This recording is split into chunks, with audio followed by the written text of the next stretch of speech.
Good morning friends, welcome back to my channel. दोस्तों, आज के वीडियो में हम बात करेंगे चाइल्ड साइकोलॉजी एंड पीडागोगी के कुछ क्वेश्चंस की, जो आपका मिशन एचपीटेट एचपीटीएसटी पार्ट 36 है। और इसमें भी 10 एमसीक्यूज़ होंगे और साथ साथ कुछ इंटरेस्टिंग फैक्ट्स भी होंगे साइकोलॉजी से रिलेटेड। तो प्लीज़ वीडियो को अच्छे से देखिएगा, अच्छे से क्वेश्चन को सॉल्व कीजिएगा, अच्छे से क्वेश्चन को पढ़िएगा, उसके बाद उत्तर दीजिएगा।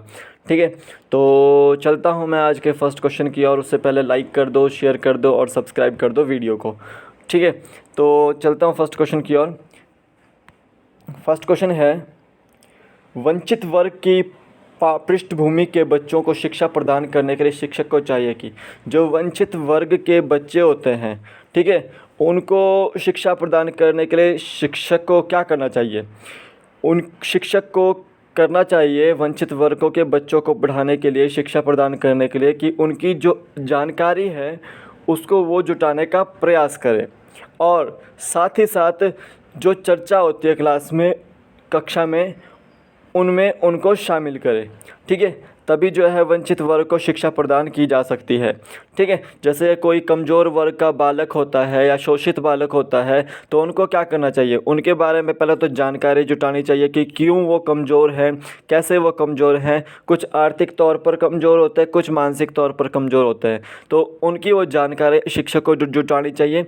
साथ ही साथ जो कक्षा में चर्चा होती है यानी कि डिस्कशन होती है, तो उन डिस्कशंस में उन बच्चों को शामिल करना चाहिए। तो ऑप्शन बी इसका राइट आंसर है, बिल्कुल सही।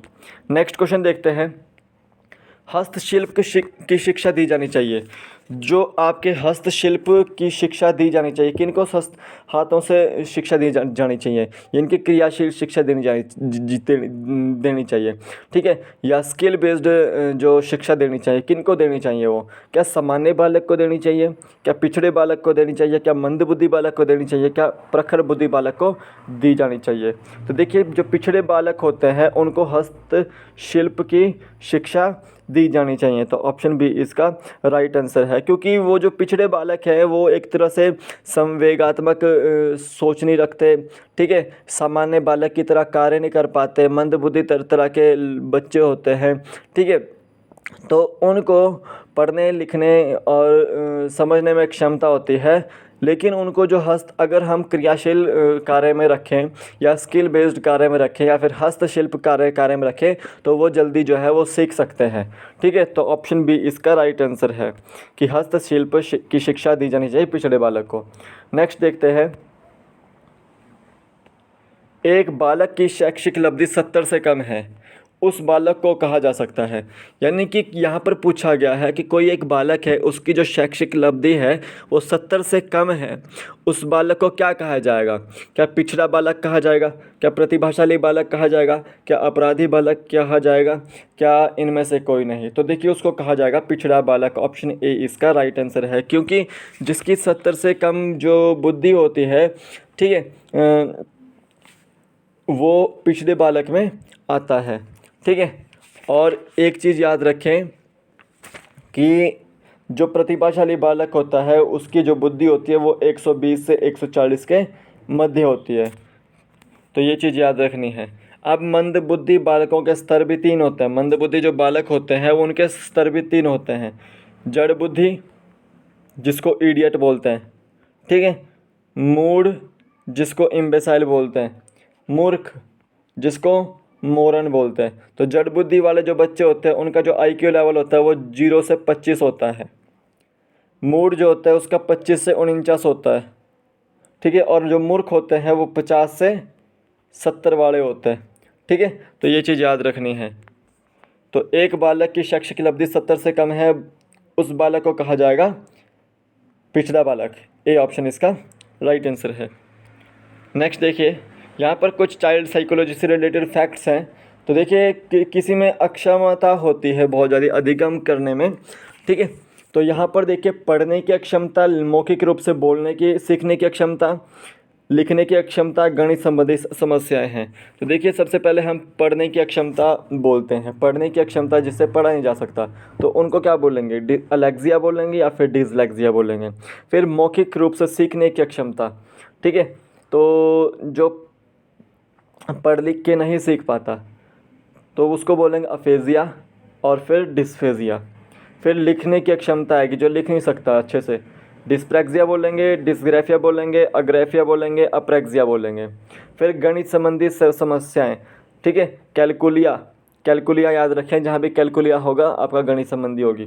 Verbal dyscalculia, lexical dyscalculia, graphical dyscalculia, ठीक है। तो ये आपको इम्पोर्टेंट है, ये पूछ ली जाती है आपकी अधिगम की संबंधित अक्षमताएं कि अलेक्सिया किसकी है, पढ़ने की है, मौखिक की है, लिखने की है और गणित की है। तो अलेक्सिया जो है आपकी पढ़ने की क्षमता है। उसी तरह से अफेजिया किसकी है, मौखिक रूप की है।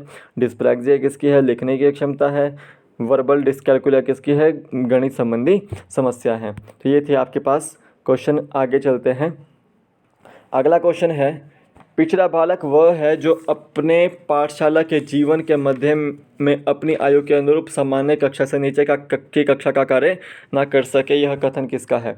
तो देखिए, जब बच्चा अपनी कक्षा से कम आयु के बच्चे के क्वेश्चन को सॉल्व नहीं कर पाता है या पिछली कक्षा का प्रश्न सॉल्व नहीं कर पाता है, तो वो एक तरह से पिछड़ा बालक है, पिछड़ा बालक है। तो ये कथन किसका था? क्या सिरिल बर्ट का था, क्या टर्मन का था, क्या टेलर का था, क्या मरंटिस का था? तो देखिए, जो ये कथन था कि जो पिछड़ा बालक होता है वह अपनी पाठशाला से पिछली पाठशाला का जो है कार्य नहीं कर पाता है, तो वो सिरिल बर्ट का कथन था। तो ये ऑप्शन ए इसका राइट आंसर है। नेक्स्ट क्वेश्चन देखते हैं। पाठ्यक्रम में लचीलापन प्रत्येक किसको लाभान्वित करने के लिए प्रस्तावित किया गया है? जो पाठ्यक्रम में लचीलापन होता है उसको किसको लाभान्वित करने के लिए प्रस्तावित किया गया है? तो उसको लाभान्वित करने के लिए प्रस्तावित किया गया है लचीलेपन को अयोग्य बालकों के लिए, ठीक है। तो ऑप्शन ए इसका राइट आंसर है, ठीक है। अयोग्य बालकों को लाभान्वित करने के लिए प्रस्तावित किया गया है पाठ्यक्रम में लचीलापन। नेक्स्ट देखते हैं। निम्न में से कौन सी पिछड़े हुए बालकों की विशेषता नहीं है? इनमें से ये 4 विशेषताएं दे रखी है आपको। इनमें से पिछड़े बालकों की विशेषता कौन सी नहीं है? कौन सी नहीं है, एक एक करके चेक करते हैं। अपनी प्रकृति प्रदत्त योग्यताओं से कम स्तर की शैक्षिक उपलब्धि का प्रदर्शन करते हैं। ये है क्योंकि वो हमेशा जो है कम स्तर की अपनी से कम स्तर की शैक्षिक उपलब्धि का प्रदर्शन करते हैं, ठीक है। सामान्य विद्यालय कार्य के साथ वे गति नहीं रख पाते, ठीक है, वो तेज नहीं हो पाते, एक्टिव नहीं हो पाते, अपने आयु के बालकों से काफ़ी पिछड़ जाते हैं। जैसे ये भी सही है, तो ये कौन सा गलत हुआ? कम बुद्धि रखते हैं। डी ऑप्शन इसका राइट आंसर है, ठीक है, डी ऑप्शन। नेक्स्ट क्वेश्चन देखते हैं। कम गति से सीखने वाले बच्चों के लिए अध्यापकों को क्या करना चाहिए? कम गति से सीखने वाले बच्चों के लिए अध्यापकों को क्या करना चाहिए? टोली शिक्षण देना चाहिए, अतिरिक्त ध्यान व शिक्षण देना चाहिए, प्रोत्साहन देना चाहिए, या इनमें से सभी? तो देखिए, इसमें सभी इसका डी ऑप्शन इसका राइट आंसर होगा, क्योंकि कम गति से सीखने वाले बच्चों के लिए अध्यापकों को टोली शिक्षण देना चाहिए, तभी जो है उनके बीच में समन्वय बना रहेगा। अतिरिक्त ध्यान व शिक्षण देना चाहिए, ठीक है, टीचर को अतिरिक्त ध्यान देना चाहिए, प्रोत्साहन देना चाहिए, और डी ऑप्शन इसका सही आंसर होगा। नेक्स्ट क्वेश्चन देखते हैं। मनोविक्षिप्त बाल अपराधी होने के कारण, जो मनोविक्षिप्त बाल अपराधी होते हैं उसके कारण क्या होते हैं? प्रेम और लगाव क्या उसका कारण है? संवाद की कमी उसका कारण है? मूल प्रवृत्ति एवं आदतों को दबाना उसकी कमी है? बुरी आदतें उसकी कमी है? तो सी ऑप्शन इसका राइट आंसर है, मूल प्रवृत्ति एवं आदतों को दबाना उसकी कारण है, ठीक है। मनोविक्षिप्त बालक अपराधी के कारण क्या है? मूल प्रवृत्ति एवं आदतों को दबाना। सी ऑप्शन इसका राइट आंसर। नेक्स्ट क्वेश्चन देखते हैं। निम्न में से कौन सा छात्रों के पलायन का कारण नहीं होता? जो छात्र होते हैं वो स्कूल से भाग जाते हैं या फिर स्कूल में नहीं आते हैं, तो वो एक तरह से पलायन होता है, तो उसका कारण नहीं होता। क्या अरुचिकर विद्यालय कार्यक्रम उसका कारण नहीं होता? ये होता है, ठीक है। अध्यापक का पक्षपातपूर्ण व्यवहार ये भी होता है। बहुत अधिक गृह कार्य यह भी होता है। बहुत अधिक छुट्टियाँ ये होता नहीं है। डी ऑप्शन इसका राइट आंसर है, ठीक है। नेक्स्ट क्वेश्चन देखते हैं। बाल अपराध का सामाजिक कारण है। जो बाल अपराध होता है उसका सामाजिक कारण क्या है? तो देखिए, बाल अपराध का जो सामाजिक कारण होता है, ना तो वो निम्न बुद्धि लब्धि होता है, ना वो संवेगशीलता में बचपन से अस्थिरता है, ना वो बच्चे की विशेष शारीरिक संरचना है। उसमें सामाजिक कारण पूछा हुआ है।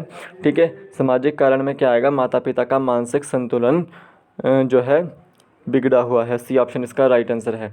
घर में जो है आपके माता पिता के बीच में झगड़ा होता है या कुछ लड़ाई होती है, तो उसकी वजह से जो है बच्चे का जो है मानसिक संतुलन